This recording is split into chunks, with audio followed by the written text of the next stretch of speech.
আপনারা শুধু ক্যানিং পূর্ব প্রশ্ন করেন। ক্যানিং পূর্বরে কি যাওয়ার নিষেধ আছে? আজকে হয়তো কেউ ক্ষমতার জোর দেখাচ্ছে, হতে পারে আপনাদের কাছে এমন রিপোর্ট থাকতে পারে, কিন্তু মনে রাখবেন যখন নির্বাচন কমিশনের হাতে চলে যাবে তখন তো তার দিদির হাতে আর জোর থাকবে না, তখন সব জায়গায় তো যাওয়া যাবে। বিধানসভায় আমরা শুনতে পাচ্ছিলাম যে আব্বাস সিদ্দিক অর্থাৎ আপনি নিজেও বলেছেন যে 294টা বিধানসভার মধ্যে কোনো জায়গায় দাঁড়াতে পারি পাপ তো নয়, তা সেই পাপটা কি বা পাপ নয় এটা হতে পারে কি সম্ভাবনা? এখনো ওই জায়গাতেই দাঁড়িয়ে আছে, ওই স্ট্যান্ড পয়েন্টেই দাঁড়িয়ে আছে। তবে পরিস্থিতি আগামী দিন কোন জায়গায় আমাকে নিজে দাঁড় করাবে সেটা ঘোষণা হওয়ার পর আপনি বুঝতে পারবেন।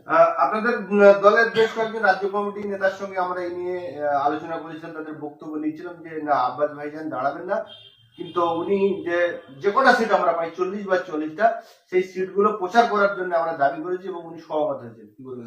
আমি আইএসএফ এর প্রচার সবসময় করি, আগামীতেও করব। আইএসএফ যতদিন সংবিধানকে মান্যতা দিয়ে মূল্যবোধের এবং মানুষের সংবিধানের অধিকারের রাজনীতি করবে ততদিন আইএসএফ এর পক্ষে থাকবো। আমি আইএসএফ কে অবশ্যই আমি প্রতিষ্ঠিত করেছি, কিন্তু আইএসএফ এর সর্বোচ্চ দায়িত্ব একজনের হাতে তুলে যখন দিয়েছি, কোনো জিনিস যখন দিয়ে দেওয়া হয় সেটা তো আর কেড়ে নিয়ে যায় না আবার।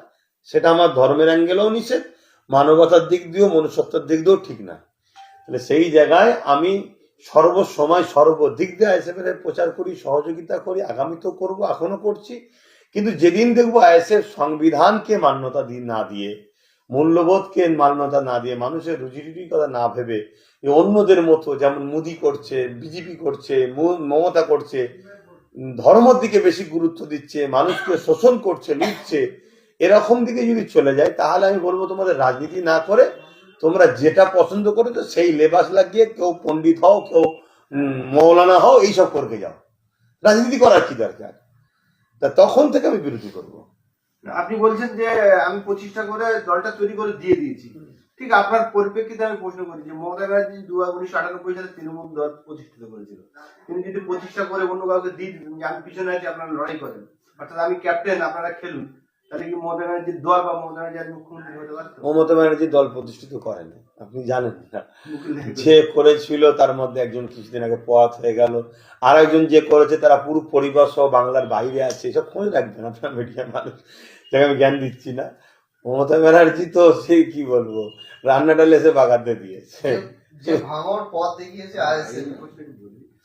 এই জায়গায় আপনি বললেন যে মুকুল রায় বলে আপনার সাথে সহমত, কিন্তু 2021 সালে কিন্তু মমতা ব্যানার্জি চণ্ডীগড়ে হেরে গিয়েছিল, হেরে যাওয়ার পরেও তিনি ফের উপনির্বাচন করে জিতে মুখ্যমন্ত্রী হয়েছেন। তখনও যদি বলতেন যে না আমি তো 10 বছর মুখ্যমন্ত্রী ছিলাম, এবারে অভিষেক হোক, তাহলে কিন্তু ওনার প্রচুর লোক, ওনার প্রচুর লোক, উনি অভিষেককে ছাড়তে পারছে না। অভিষেক একটা যুবক ছেলে, উনি লোভ না হয় উনি ক্যাপ্টেনের মতো লড়াই করছেন, নিজে ব্যাট করে সিএম হব আমি। এই পথটার লোভ, এই পথটার গরম উনি ছাড়তে পারছে না। দেখুন, আমি তাদের আভ্যন্তরীণ ব্যাপার, কে থাকবে কে না থাকবে, কিন্তু উনি ওনার পথকে ছাড়তে পারছে না। নয়তো অভিষেককে দিতে পারতো, বা অভিষেকের জায়গায় আরো অভিষেক না এমপি ছিল, আরো অনেকে রয়েছে, ফিরহাদ হাকিম রয়েছে, একদম সবসময় ছায়া সঙ্গী। তারপরে ওই যে ও মানে কি বলে, ওই যে ধরা পড়লো, জেলে টেলে গেল কেলেঙ্কারি করে, পার্থ তখন তো এইসব কাজে ছিল, মানে ধরা পড়েনি, ছিল কাজে, আবার নতুন করে নিয়েছে। তারপরে অরূপ বিশ্বাস নাকি কমলে, সব অনেক পুরাতন সব লোক আছে, তো তাদের মধ্যে অনেক এমএলএ ছিলেন জিতে, তাদের কাউকে তো দিয়ে দিতে পারতো যে তুমি হও, আমি যখন হেরে গেছি চলো আমি পিছন থেকে দেখছি। কিন্তু না, এই পদ আমি ছাড়ছি না, আগামীতেও ছাড়বে বলে তো সন্দেহ হচ্ছে না।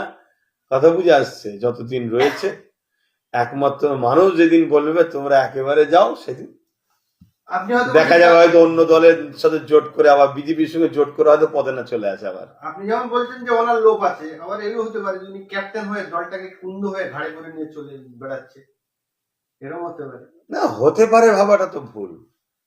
বাস্তব তো এটাই দেখছি, কেন আরো তো অনেকে উপযুক্ত আছে, তাদেরও তো শখ যেতে পারে যে আমি সিএম হই।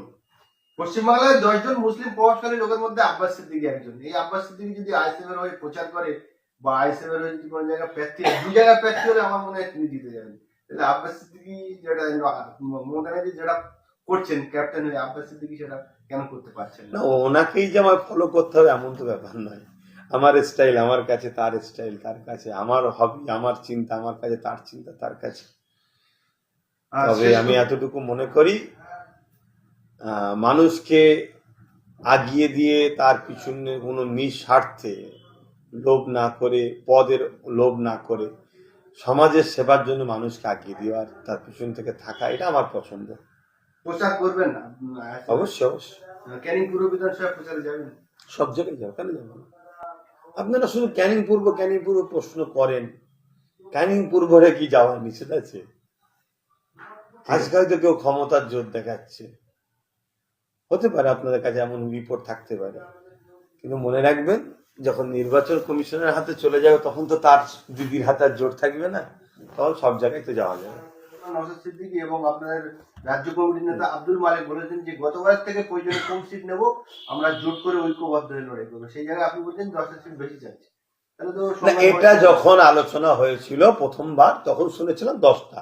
তাতে যদি মনে হয় কম সিট নেবে, যদি আইএসএফ এর নেতৃত্বরা মনে করে কমলে লড়বে, অবশ্যই সেটা তাদের নেতৃত্বের ব্যাপার, নেতৃত্বরা করবে। কিন্তু আমি মনে করি এইটা তো কোনোভাবে সম্ভব নয়, যেটা এখানে 21 দিয়েছিল সেই জায়গাটাকে আবার আমরা ছেড়ে দেবো, এটা কি সম্ভব? কি তারপরও শুনছি ছেড়েছে, হুগলি জেলাতে আর হাওড়া জেলাতে নাকি একটা একটা করে ছেড়ে দিচ্ছে। তা যদি এই দরদটা দেখায় তাহলে জোটটা তাড়াতাড়ি হওয়া দরকার আমি মনে করি। তো সামনে যে বিধানসভা ভোট আসছে, সেই বিধানসভা ভোটে নওশাদ সিদ্দিকী বা আইএসএফ এর তরফ থেকে দাবি তোলা হচ্ছে যে ডবল ডিজি, অর্থাৎ যদি 40টা সিটে প্রার্থী দেয়, 44টা সিটে প্রার্থী দেয়, অন্তত 10টা সিট জিতবে।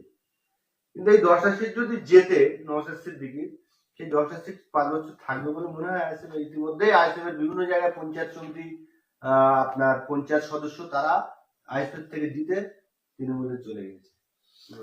দেখুন, এই যাতায়াতের সিস্টেমটা আছে, স্বাভাবিক মানুষের মধ্যে ভাবনা চিন্তা হতে পারে, তবে একটা এমএলএ আর একটা বুথ লেভেলের সদস্য দুটো এক নয়। বুথ লেভেলের সদস্য তাকে শুধুমাত্র ওই জায়গাটা তার উপরে যে পারিবারিক ধরতে গেলে চাপ, একদম ঘরের মধ্যে চাপ।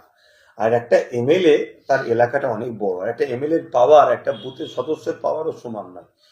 দ্বিতীয় 3 নম্বর কথা হচ্ছে, যখন একটা সেই একটাতে যদি এই শক্তিটা এরা ধরতে পারে, তার সাথে যদি আরো 9টা হয়, বা নওশাদ একা যদি রুখে দাঁড়াতে পারে, 9টার সাথ যদি দিতে পারে, তাহলে সেটা আরো বড় একটা শক্তি আকার নিচ্ছে। 5ম নম্বর শেষ কথা বলতে পারি যে আইএসএফ এ যারা জিতবে তারা চলে যাবে না, আর যদি যায় পাবলিক ছেড়ে দেবে না। 26শে বিধানসভা পাবলিকের পাশে আমি দাঁড়াবো, মানে যে এলাকায় সে জিতবে সেই এলাকার পাবলিকের পাশে দাঁড়াবো, এবং পাবলিককে ধোকা দিলে যে কি করা দরকার অন্য কোনো দল না দেখালো সাধারণ পাবলিক দেখাক, এটা আমি সমর্থন করব।